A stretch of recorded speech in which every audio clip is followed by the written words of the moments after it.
আজকে আমি যে টপিকটা নিয়ে কথা বলবো সেই টপিকটা শুনতে কন্ট্রোভার্সিয়াল মনে হতে পারে, কিন্তু আমার মনে হচ্ছে যে এই টপিকটা নিয়ে কথা বলার সবচেয়ে হাই টাইম হচ্ছে এটা। আমরা নিজের অজান্তেই সোশ্যাল মিডিয়া স্ক্রলিংয়ের মাধ্যমে একটি ক্ষতিকর অভ্যাসে জড়িয়ে পড়ছি। যেই অভ্যাসটা শুধু যে আমার প্রোডাক্টিভিটি নষ্ট করছে তা না, বরং আমার মস্তিষ্কের কার্যক্ষমতাও অনেকখানি কমিয়ে দিচ্ছে। সোশ্যাল মিডিয়া বলতে আজকে আমি শুধুমাত্র ফেসবুককেই এমফাসিস করব। তার কারণ হচ্ছে ফেসবুকে সবচেয়ে বেশি মিশ্র টপিকের সমাহার দেখা যায় এবং একজন অ্যাডাল্ট পারসন মোটামুটি ফেসবুকটাই বেশি ব্রাউজ করে থাকে বা স্ক্রল করে থাকে। আমরা প্রতিদিন ফেসবুকে হাজারো পোস্ট দেখি, কোনোটাতে আমরা লাইক দেই, কোনোটাতে হাহা, আবার কোনোটাতে অ্যাংরি রিয়াকশন দেই। আপনি কি কখনো খেয়াল করেছেন একটি পলিটিক্যাল বা বিতর্কিত মিমে হাহা দেওয়ার পর আপনার পুরো নিউজ ফিডে সেই একই ধরনের পোস্টে ভরে যায়? আপনি ক্রমাগত একই ধরনের পোস্ট রিপিটেডলি দেখতে থাকেন। ফেসবুকের এই লজিক আপনাকে নিজের অজান্তেই এক ধরনের ডিজিটাল কাল্ট বা উগ্র মানসিকতার দিকে ঠেলে দিচ্ছে।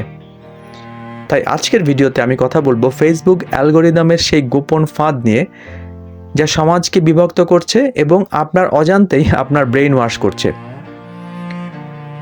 চিন্তা করে দেখুন তো, ফেসবুক রিয়াকশনের যে বাটনগুলো আছে সেটার আসল উদ্দেশ্য কি? ফেসবুকের কাছে আপনার হাহা বা অ্যাংরি রিয়াকশনের মানে হাসি বা রাগ নয়, এর একমাত্র মানে হলো হাই ইমোশনাল এনগেজমেন্ট।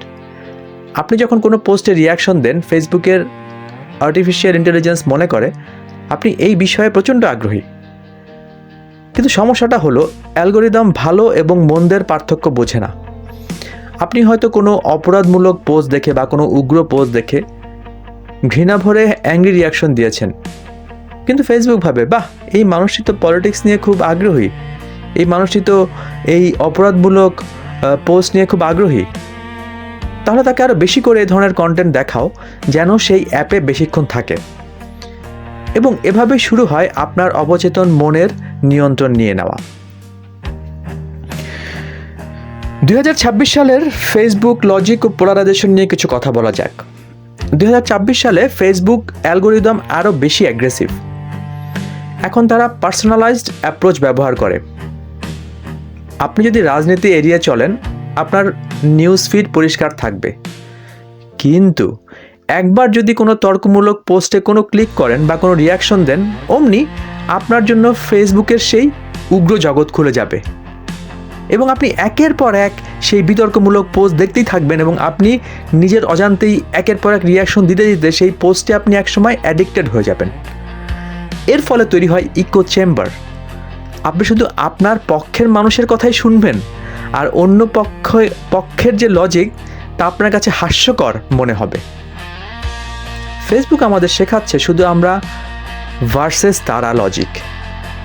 এটি আপনার প্রোডাক্টিভিটি নষ্ট করছে, আপনার বিচার বুদ্ধি কমিয়ে দিচ্ছে এবং আপনাকে এমন সব তর্কে এনগেজ করছে যেখানে আপনার আসলে কোনো কন্ট্রোল নেই এবং সেই তর্কে আপনার থাকার কোনো দরকারও নেই। এতে করে আপনার গ্রোথ এবং ক্যারিয়ারে এর প্রভাব পড়ছে। একজন প্রফেশনাল বা লার্নার হিসেবে এটি আপনার জন্য বেশ বিপজ্জনক, কারণ লিডারশিপ বা গ্রোথ মাইন্ডসেটের প্রধান শর্ত হলো সব ধরনের মানুষের সাথে মিশতে পারা এবং যুক্তিতে স্থির থাকা। কিন্তু ফেসবুকের এই লুপ আপনাকে অসহিষ্ণু করে তোলে। আপনার সলিউশন খোঁজার বদলে অনলাইনে ঝগড়া করতে বেশি পছন্দ করতে শুরু করেন।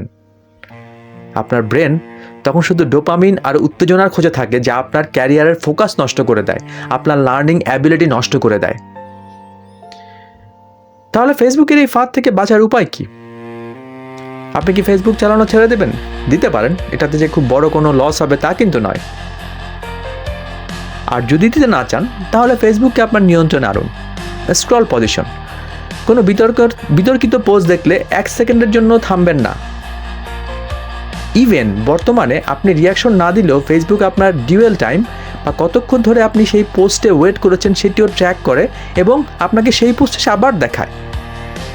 দ্রুত স্ক্রল করে চলে যান। শো লেস ব্যবহার করুন। কোনো বাজে পোস্টে 3 ডট মেনুতে গিয়ে শো লেস সিলেক্ট করুন। এটি ফেসবুকের জন্য একটি হার্ড সিগন্যাল যে আপনি এই ধরনের পোস্ট দেখতে পছন্দ করেন না। ফেসবুকের অ্যালগোরিদমকে কনফিউজ করুন।